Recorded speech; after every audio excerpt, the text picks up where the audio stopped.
Hello students, I hope you are all very well. In this video we will discuss two type of numerical. First type is related with average speed and average velocity, and second type is related with relative velocity. So first of all we will discuss first type related with average velocity. So what is the numerical? First numerical is a car travel along a straight path with a speed 40 km per hour in first half of time and return back with a speed 60 km per hour of second half of time. The first half of time ਦੇ ਵਿੱਚ ਜੋ ਉਹਦੀ speed ਸੀ ਉਹ ਕਿੰਨੀ ਸੀਗੀ 40 km per hour ਤੇ second half ਦੇ ਵਿੱਚ ਉਹਦੀ ਜਿਹੜੀ ਸਪੀਡ ਆ ਸੈਕਿੰਡ ਹਾਫ ਦੇ ਵਿੱਚ ਉਹਦੀ ਜਿਹੜੀ ਸਪੀਡ ਹੈ ਕਿੰਨੀ ਹੋਗੀ 60 km per hour। ਹੁਣ ਆਪਣੇ ਕੋਲ ਕੀ ਆ ਦੋ ਡਿਫਰੈਂਟ ਸਪੀਡ ਆ ਬਟ ਜਿਹੜਾ ਟਾਈਮ ਇੰਟਰਵਲ ਆ ਉਹ ਸੇਮ ਆ। ਠੀਕ ਆ, ਫਸਟ ਹਾਫ ਆਫ ਟਾਈਮ 'ਚ ਉਹਦੀ speed 40 km per hour C, second half of time ਦੇ ਵਿੱਚ ਉਹਦੀ ਸਪੀਡ ਕਿੰਨੀ ਹੋਊਗੀ 60 km per hour। ਆਪਾਂ ਐਵਰੇਜ ਸਪੀਡ ਤੇ ਐਵਰੇਜ ਵੈਲੋਸਿਟੀ ਫਾਈਂਡ ਕਰਨੀ ਆ। ਫਾਰਮੂਲਾ ਕੀ ਹੁੰਦਾ ਦੇਖੋ, ਐਵਰੇਜ ਸਪੀਡ ਦਾ total distance over total time. ਹੁਣ ਦੇਖੋ ਦੋ ਸਪੀਡ ਆ, ਇਹਦਾ ਮਤਲਬ ਡਿਸਟੈਂਸ ਵੀ ਕਿੰਨੇ ਹੋਣਗੇ ਦੋ। First distance s1 plus s2 total distance over total time. आप सपोज कर लेना टोटल टाइम t है, ठीक है। फर्स्ट हाफ ऑफ टाइम कितना होगा t/2, सेकंड कितना होगा t/2 क्योंकि 2 इक्वल इंटरवल दे विच आप डिवाइड कीता वा फर्स्ट हाफ ते सेकंड हाफ ऑफ टाइम नु, ठीक है। मतलब टोटल t सीगा फर्स्ट होगा t/2 होगा, second t/2 t/2 plus t/2 total distance s1 plus s2 t/2 plus t/2 कितना हो गया LCM 2 आ गया 2t/2 कितना रह जाऊगा t। आ फार्मूला बन गया हुन अपने को। ਆਪਾਂ फाइंड करना वा s1 ਤੇ s2, s1 डिस्टेंस ਤੇ s2 डिस्टेंस फाइंड करना। फार्मूला ਕੀ ਹੈ speed equal to first speed ਨੂੰ ਆਪਾਂ v1 ਦੀ ਨੇਮ ਦੇਤਾ, v1 equal to distance over time. Time ਆਪਾਂ ਨੂੰ ਪਤਾ ਸੇਮ ਆ, ਦੇਖੋ अपने को S1 कैलकुलेट करना, S1 equal to cross multiply V1 into t/2 हो गया। V1 की वैल्यू पुट कर दो कितनी है 40 t/2 आ कैंसिल हो जाएंगे, कितना बन गया 20t। सिमिलरली S2 की वैल्यू कैलकुलेट जो करोगे कितना बन जाएगा अपने को V2 second speed V2 into t/2। V2 की वैल्यू 60 इंटू t/2 कितना बन गया है 30t। S1 S2 की वैल्यू इसके विच पुट कर दो कितनी आ जाएगी 20t plus 30t divide by t। t common आ गया 20 plus 30 50 divide by t, t ना t कैंसिल हो जू, आंसर कितना आ जाएगा 50 किलोमीटर पर आवर। ठीक है, ये अपने को की आ जाएगी एवरेज स्पीड। सिंपल है, फार्मूला याद रखना वा, डिस्टेंस कैलकुलेट कर लांगे, स्पीड ते टाइम ਆਪਾਂ ਨੂੰ गिवन सी। ਹੁਣ ਇਸੇ ਦੀ ਇੱਕ ਆਪਾਂ ਹੋਰ ਟਾਈਪ ਡਿਸਕਸ ਕਰਨਾ ਸੇਮ ਨੂਮੈਰੀਕਲ ਦੀ ਕਿ a car travel along a straight path with a speed 40 km per hour। ਇਸ ਨੂੰ ਆਪਾਂ ਹੁਣ ਟਾਈਮ ਦੀ ਜਗ੍ਹਾ ਡਿਸਟੈਂਸ ਕਰਨ ਲੱਗੇ ਆ from A to B and return back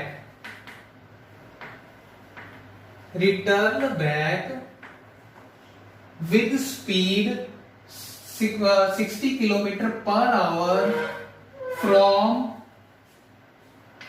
B to A। ਆਪਾਂ ਸਟੇਟਮੈਂਟ ਨੂੰ ਥੋੜਾ ਚੇਂਜ ਕਰਤਾ ਕਿ ਕੋਈ ਬੋਡੀ ਆ ਉਹ A to B distance cover कर दी है कितनी स्पीड दे नाल 40 नाल ते वापस उसे पाथ तो B to A कितनी स्पीड दे नाल होंदी 60 किलोमीटर पर आवर। सपोज कर लो अपने को स्ट्रेट पाथ आ पॉइंट हो गया A, आ पॉइंट हो गया B। A to B 40 kilometre per hour the speed नाल ट्रैवल कीता, B to A कितना 60 किलोमीटर पर आवर ਦੀ ਸਪੀਡ ਦੇ ਨਾਲ ਉਹਨੇ ਕਵਰ ਕੀਤਾ। ਹੁਣ ਦੇਖੋ ਜਦੋਂ ਵੀ ਆਪਣੇ ਕੋਲ ਡਿਸਟੈਂਸ ਸੇਮ ਆ ਜੇ, ਦੇਖੋ ਡਿਸਟੈਂਸ ਸੇਮ ਆਉਂਦਾ ਹੁਣ A to B ਵਾਪਸ ਫਿਰ B to A ਜਦੋਂ ਵੀ ਡਿਸਟੈਂਸ ਸੇਮ ਆਉਂਦਾ ਫਾਰਮੂਲਾ ਦਾ ਆਪਣੇ ਕੋਲ ਉਹੀ ਹੁੰਦਾ total distance over total time. ਪਰ ਇਹਦਾ ਇੱਕ ਡਾਇਰੈਕਟ ਫਾਰਮੂਲਾ ਸੈਕੰਡ ਵੀਡੀਓ ਦੇ ਵਿੱਚ ਡਰਾਈਵ ਵੀ ਕੀਤਾ ਹੋਇਆ ਵਾ ਆਪਾਂ ਫਾਰਮੂਲਾ, ਉਹ ਚੈੱਕ ਕਰ ਸਕਦੇ ਆ। ਐਵਰੇਜ ਸਪੀਡ, ਉਸ ਵੇਲੇ ਜਿਹੜੀ ਐਵਰੇਜ ਸਪੀਡ ਆ ਜਦੋਂ ਡਿਸਟੈਂਸ ਸੇਮ ਹੋਊਗਾ ਸਿਰਫ ਉਸੇ time 2v1 v2 divided by v1 plus v2। v1 the value 40, v2 ਕਿੰਨਾ 60 divided by 40 plus 60 100। ਆ ਕੈਨਸਲ ਹੋ ਗਏ, ਕਿੰਨਾ ਬਣ ਜੂਗਾ ਇਹ 48 ਕਿਲੋਮੀਟਰ ਪਰ ਆਵਰ। ਠੀਕ ਹੈ, ਫਸਟ ਦੇ ਵਿੱਚ ਕੀ ਸੀਗਾ ਟਾਈਮ ਇੰਟਰਵਲ ਸੇਮ ਸੀਗਾ, ਸੈਕਿੰਡ ਦੇ ਵਿੱਚ ਇਸ ਨੂਮੈਰੀਕਲ ਜੇ ਆਪਾਂ ਕੀ ਸੇਮ ਕਰਤਾ ਡਿਸਟੈਂਸ ਸੇਮ ਕਰਤਾ। ਠੀਕ ਆ, ਇਹਦੀ ਜਗ੍ਹਾ ਇਹ ਵੀ ਆ ਸਕਦਾ ਦੇਖੋ ਫਸਟ ਹਾਫ ਡਿਸਟੈਂਸ ਦਾ ਉਹਨੇ ਕਵਰ ਕੀਤਾ ਇੰਨੀ ਵੀ ਸਪੀਡ ਦੇ ਨਾਲ, ਸੈਕਿੰਡ ਹਾਫ ਡਿਸਟੈਂਸ ਦਾ ਉਹਨੇ ਕਵਰ ਕੀਤਾ 60 ਕਿਲੋਮੀਟਰ ਪਰ, ਤਾਂ ਵੀ ਆਪਾਂ ਇਹੀ ਫੋਰ ਕਿਉਂਕਿ ਉਦੋਂ ਵੀ ਡਿਸਟੈਂਸ ਕੀ ਹੋਣਾ ਸੀਗਾ ਸੇਮ ਹੋਣਾ ਸੀਗਾ। ਇਹਦੀਆਂ ਦੋ ਟਾਈਪ ਸੀਗੀਆਂ ਐਵਰੇਜ ਸਪੀਡ ਫਾਈਂਡ ਕਰਨ ਦੀਆਂ। ਹੁਣ ਆਪਣੇ ਕੋਲ ਐਵਰੇਜ ਵੈਲੋਸਿਟੀ ਰਹਿ ਗਈ ਸੀ। ਐਵਰੇਜ ਵੈਲੋਸਿਟੀ ਕਿੰਨੀ ਹੋਗੀ ਆਪਾਂ ਨੂੰ ਪਤਾ, ਵੈਲੋਸਿਟੀ ਕੀ ਹੁੰਦੀ ਹੈ ਡਿਸਪਲੇਸਮੈਂਟ ਓਵਰ ਟਾਈਮ। ਡਿਸਪਲੇਸਮੈਂਟ ਨੂੰ ਆਪਾਂ ਕਿਵੇਂ ਕੈਲਕੂਲੇਟ ਕਰਾਂਗੇ ਫਾਈਨਲ ਮਾਈਨਸ ਇਨੀਸ਼ੀਅਲ ਪੋਜੀਸ਼ਨ। ਠੀਕ ਹੈ, ਵੈਲੋਸਿਟੀ ਕੀ ਹੁੰਦੀ ਹੈ ਆਪਣੇ ਕੋਲ ਐਵਰੇਜ ਵੈਲੋਸਿਟੀ ਟੋਟਲ ਉਹਦੀ ਡਿਸਪਲੇਸਮੈਂਟ ਓਵਰ ਟੋਟਲ ਟਾਈਮ।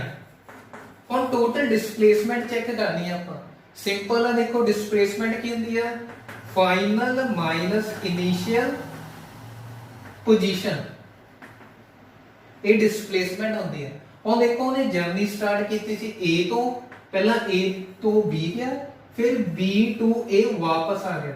ਮਤਲਬ ਜਦੋਂ ਆਪਾਂ ਲਾਸਟ ਨੂੰ ਚੈੱਕ ਕੀਤਾ ਉਹਦਾ ਸਟਾਰਟਿੰਗ ਪੁਆਇੰਟ ਕੀ ਸੀਗਾ ਆਹ ਵਾਲਾ ਸੀਗਾ, ਵਾਪਸ ਫਿਰ ਉਹ ਕਿੱਥੇ ਆ ਗਿਆ E ਪੁਆਇੰਟ ਦੇ ਉੱਤੇ। ਇਹਦਾ ਮਤਲਬ ਜੋ ਉਹਦੀ ਇਨੀਸ਼ੀਅਲ ਪੋਜੀਸ਼ਨ ਸੀ ਉਹੀ ਫਾਈਨਲ, ਦੋਵੇਂ ਸੇਮ ਹੋ ਗਿਆ। ਇਹਦਾ ਮਤਲਬ ਡਿਸਪਲੇਸਮੈਂਟ ਕਿੰਨੀ ਹੋ ਗਈ 0। ਮਤਲਬ ਜਦੋਂ ਕੋਈ ਬੋਡੀ ਜਿਸ ਪੁਆਇੰਟ ਦੇ ਉੱਤੋਂ ਆਪਣੀ ਜਰਨੀ ਸਟਾਰਟ ਕਰਦੀ ਜੇ ਉਸੇ ਤੇ ਵਾਪਸ ਆ ਜੇ ਉਹਦੀ ਡਿਸਪਲੇਸਮੈਂਟ ਕਿੰਨੀ ਹੈ 0। ਜੇ ਡਿਸਪਲੇਸਮੈਂਟ 0, ਡਿਸਪਲੇਸਮੈਂਟ ਓਵਰ ਟਾਈਮ 0 ਬਾਈ ਟਾਈਮ, ਟਾਈਮ ਜਿੰਨਾ ਮਰਜ਼ੀ ਹੋਵੇ, ਉਹਦੀ ਐਵਰੇਜ ਵੈਲੋਸਿਟੀ ਕਿੰਨਾ ਹੋਊਗਾ 0। ਹੁਣ ਆਪਣਾ ਜਿਹੜਾ ਥਰਡ ਨੂਮੈਰੀਕਲ ਆ, ਥਰਡ ਨੂਮੈਰੀਕਲ ਕੀ ਆ a body moves on half of the circle of the radius 2 meter, find distance and displacement traveled by body। ਕੋਈ ਬੋਡੀ ਆ ਉਹ ਕਿਸੇ ਸਰਕਲ ਦੇ ਹਾਫ 'ਚ ਮੂਵ ਕਰਦੀ ਆ, ਉਸ ਸਰਕਲ ਦਾ ਜਿਹੜਾ ਰੇਡੀਅਸ ਆਪਾਂ ਨੂੰ ਗਿਵਨ ਆ 2 ਮੀਟਰ, ਆਪਾਂ ਡਰਾ ਕਰ ਲਿਆ ਸਰਕਲ, ਆਪਾਂ ਡਿਸਟੈਂਸ ਤੇ ਡਿਸਪਲੇਸਮੈਂਟ ਫਾਈਂਡ ਕਰਨੀ ਆ। ਹੁਣ ਆਪਾਂ ਨੂੰ ਇਹਦੀ ਡੈਫੀਨੇਸ਼ਨ ਕਲੀਅਰ ਹੋਣੀ ਚਾਹੀਦੀ, ਡਿਸਟੈਂਸ ਤੇ ਡਿਸਪਲੇਸਮੈਂਟ ਹੈ ਕੀ ਸੀ। ਡਿਸਟੈਂਸ ਕੀ ਸੀਗਾ ਕਿ ਕਿਸੇ ਬੋਡੀ ਨੇ ਐਕਚੁਅਲ ਕਿੰਨਾ ਪਾਥ ਕਵਰ ਕੀਤਾ, ਡਿਸਪਲੇਸਮੈਂਟ ਕੀ ਸੀਗੀ ਦੋ ਡੈਫੀਨੇਸ਼ਨ ਸੀ, ਸ਼ਾਰਟੈਸਟ ਡਿਸਟੈਂਸ ਬਿਟਵੀਨ 2 ਪੁਆਇੰਟ ਤੇ ਦੂਸਰੀ ਕੀ ਸੀਗੀ ਫਾਈਨਲ ਮਾਈਨਸ ਇਨੀਸ਼ੀਅਲ ਪੋਜੀਸ਼ਨ। ਹੁਣ ਦੇਖੋ ਹਾਫ ਸਰਕਲ ਜਿਸ ਤਰ੍ਹਾਂ ਮਰਜ਼ੀ ਕੰਸੀਡਰ ਕਰ ਲਓ, ਚਾਹੇ A ਇਸ ਤਰ੍ਹਾਂ ਹੋ ਜਾਊਗਾ, ਚਾਹੇ ਆ ਵਾਲਾ ਹਾਫ ਹੋ ਜਾਊਗਾ।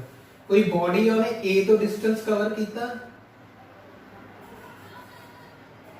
ਆ ਸਰਕਲ ਦਾ ਹਾਫ ਹੋ ਗਿਆ। ਠੀਕ ਹੈ, ਇਸ ਤਰ੍ਹਾਂ ਕੋਈ ਬੋਡੀ ਆ ਉਸਨੇ ਇੱਕ ਸਰਕਲ ਆ ਜਿਹਦਾ ਰੇਡੀਅਸ 2 ਮੀਟਰ ਉਹਦਾ ਹਾਫ ਸਰਕਲ ਕਵਰ ਕਰ ਲਿਆ। ਆਪਾਂ ਇਹਦਾ ਡਿਸਟੈਂਸ ਤੇ ਡਿਸਪਲੇਸਮੈਂਟ ਸਿੰਪਲ ਫਾਈਂਡ ਕਰਨੀ ਆ। ਹੁਣ ਡਿਸਟੈਂਸ ਦੇਖੋ ਐਕਚੁਅਲ ਪਾਥ ਇਹਦਾ ਕੀ ਹੋਇਆ, ਆਹ ਵਾਲਾ ਪਾਥ ਕਵਰ ਕੀਤਾ ਉਹਨੇ ਐਕਚੁਅਲ, ਇਹਦੀ ਲੈਂਥ ਫਾਈਂਡ ਕਰਨੀ ਆ ਆਪਾਂ। ਠੀਕ ਹੈ, ਜਦੋਂ ਵੀ ਆਪਾਂ ਲੈਂਥ ਫਾਈਂਡ ਕਰਨੀ ਹੁੰਦੀ ਆ ਸਿੰਪਲ ਆਪਾਂ ਦੇਖਾਂਗੇ ਸਰਕਲ ਦਾ ਸਰਕਮਫਰੈਂਸ। ਫਾਰਮੂਲਾ ਕੀ ਸੀਗਾ ਸਰਕਮਫਰੈਂਸ ਆਫ ਦਾ ਸਰਕਲ ਕੀ ਹੁੰਦਾ 2 ਪਾਈ r।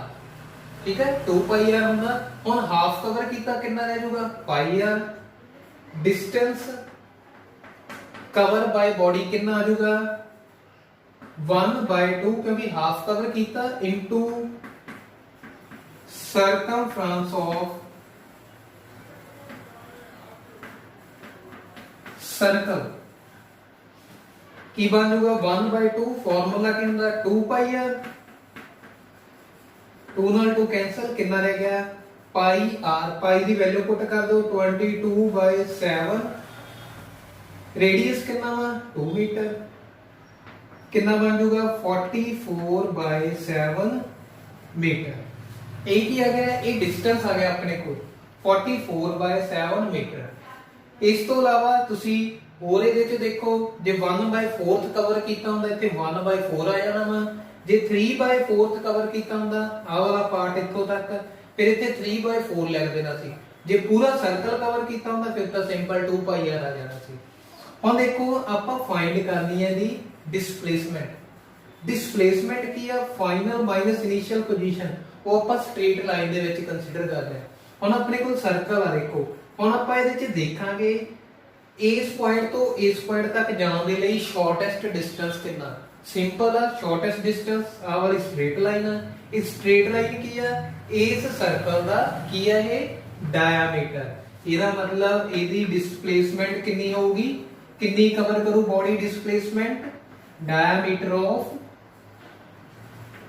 ਸਰਕਲ। कितना डायमीटर, रेडियस में डबल होता 2r, 2 × 2 कितना बन गया 4 मीटर जी, वो की आ जाएगी इसकी डिस्प्लेसमेंट। हाँ जी, नेक्स्ट जो अपने को टाइप आ वो आपका क्या सीगा, second type relative velocity. Relative velocity की सीगी, सपोज कर लो ਆਪਾਂ a the relative velocity b ਦੇ ਵਿਦ ਰਿਸਪੈਕਟ ਫਾਈਂਡ ਕਰਨੀ ਸੀ। ਆਪਾਂ ਕੀ ਕਹਿੰਦਾ ਸੀ va - vb, ਇਹ ਕੀ ਆ ਗਈ ਸੀ ਆਪਣੇ ਕੋਲ relative velocity a the with respect to b।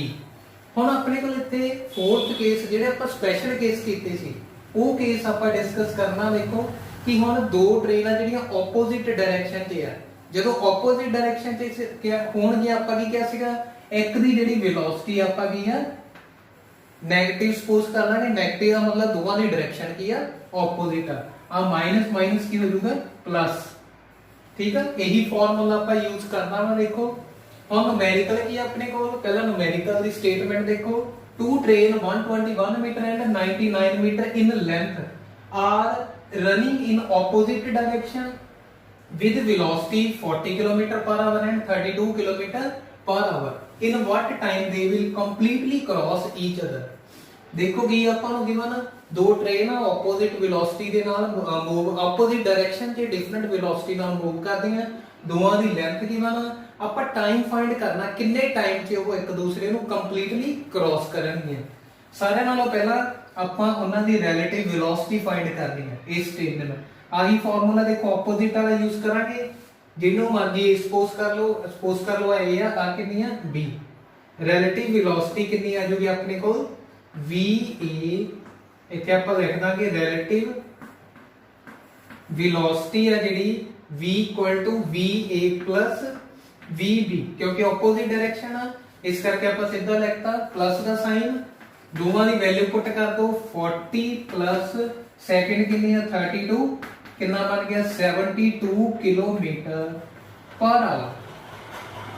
ਇਸ ਨੂੰ ਆਪਾਂ ਦੇਖੋ ਡਿਸਟੈਂਸ ਆਪਾਂ ਨੂੰ ਗਿਵਨ ਆ ਮੀਟਰ ਦੇ ਵਿੱਚ, ਇਸ ਕਰਕੇ ਇਹਨੂੰ ਵੀ ਆਪਾਂ ਮੀਟਰ 'ਚ ਕਨਵਰਟ ਕਰ ਲਈਏ।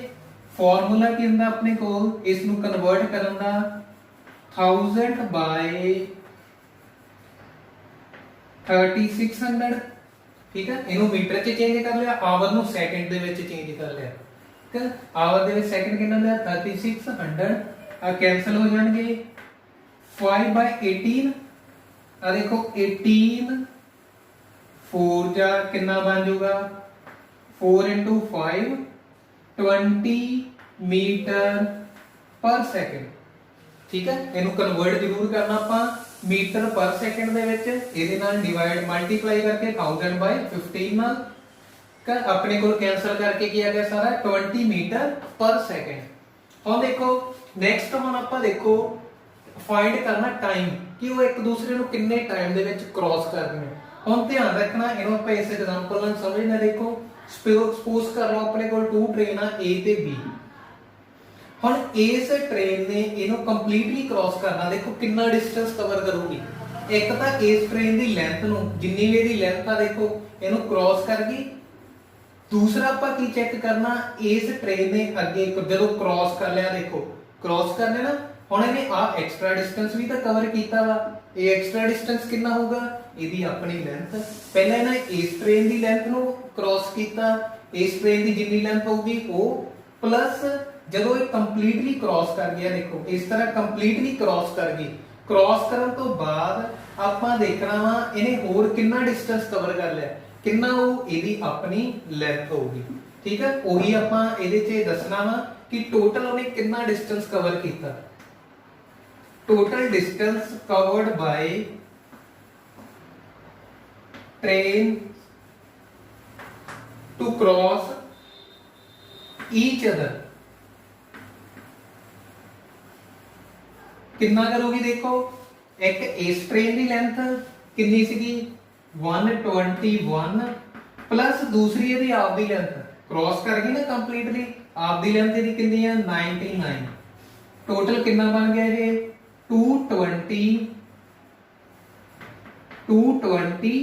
मीटर ठीक है ये अपने को की आ गया टोटल डिस्टेंस जितना भी उन्हें कवर किया क्रॉस करने में हम टाइम कैलकुलेट करना फॉर्मूला क्या हुंदा वेलोसिटी इक्वल टू या speed equal to distance over time time कितना आ जाएगा time taken by trains to cross each other कितना आ जाएगा t equal to distance over speed ठीक है डिस्टेंस टोटल कितना कवर किया उन्हें वैल्यू पुट कर दो 220 ओवर स्पीड स्पीड केड़ी होगी इथे रिलेटिव वेलोसिटी वाली कितनी है 20 आ कैंसिल हो गई कितना आ गया 11 सेकंड क्योंकि अपन सेकंड च कन्वर्ट कर लिया सीगा ये अपने को क्या आ गया आंसर आ गया इन्ने टाइम च वो एक दूसरे को क्रॉस करनगे